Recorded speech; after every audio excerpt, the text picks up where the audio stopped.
Unresolved problem segment tonight, illegal alien gangs. They are causing a massive amount of trouble.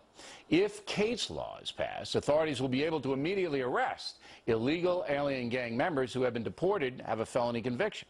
They'll be able to take them right off the street that day. That'll be huge. Last week, I spoke with Al Valdez, former gang investigator in Orange County, California, and Sara Carter, an investigative reporter for the American Media Institute.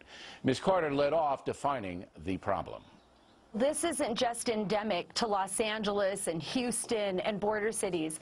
This is across the entire United States. In Maryland and right here in the Washington, D.C. metro area, just this past month, they indicted 3 Mara Salvatrucha gang members, 2 of which are here illegally and have been crossing the border back and forth for a number of years for a gruesome murder of another gang member who had a hit on him from El Salvador. There's racketeering, drugs. The communities have been overwhelmed with illegal immigration gangs, These people, many of them, have been convicted of felonies, correct? Correct. And deported, and then they come back. The same situation we had in San Francisco with the alleged killer of Kate Steinle. But I just want to make sure that these gang members aren't people who haven't been convicted.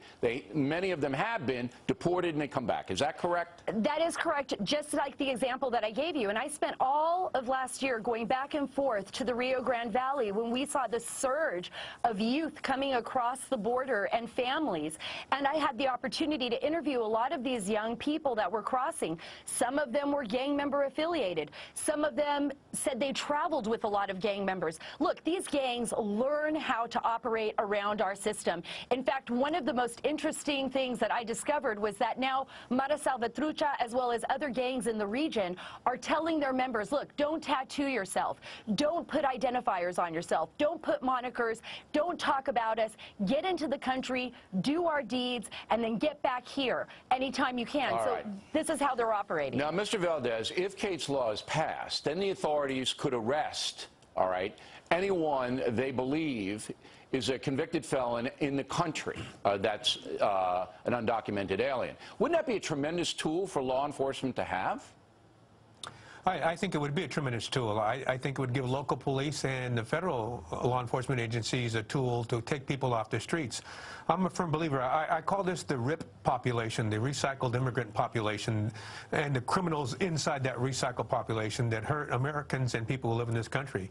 And I think if putting somebody in jail for 5 years saves the life of one person living here, I think it's well worth it. Sure. And if they are deported and come back, that's it. You don't have to charge them with gang-related, narcotics, anything else. Just that gets them out of here. Now, in your experience, Mr. Valdez, investigating these gangs, how many of them in Orange County had deportations on their sheet and convicted felons on their sheet?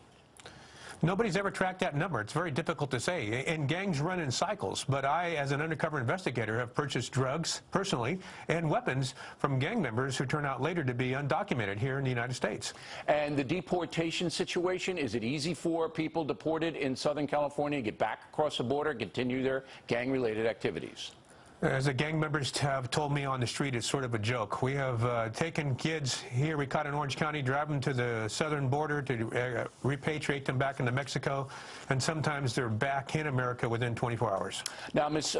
Carter, if Kate's law is passed, as I said to Mr. Valdez, it gives law enforcement another avenue to put these people in prison, to take them out of society without the complicated investigations of conspiracy, racketeering, and narcotics, which take months and sometimes years.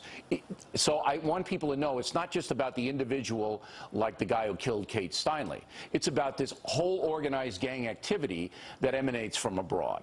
And I think that's very important.